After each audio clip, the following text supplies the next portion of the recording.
Strategic foresight is something that is intended to help us arrive at better decisions. So you would say a simple definition is that strategic foresight is the structured examination of several possible futures. That's to say that we shouldn't assume there is only one future.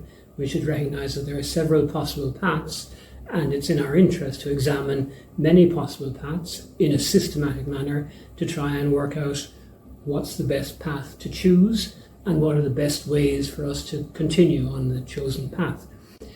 I'd say there is several elements are quite important. One is that it should be participative. The more people you have involved and the broader spectrum of perspectives you involve, the stronger your foresight exercise will be. So participation is a very important element of making strategic foresight work effectively.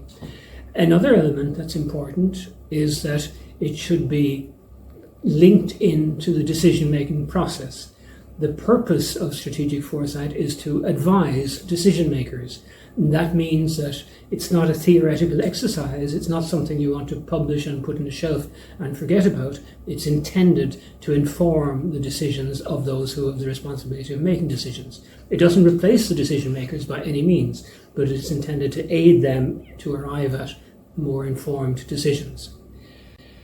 I could say that at the European level, it's interesting to see how the use of strategic foresight has spread more and more.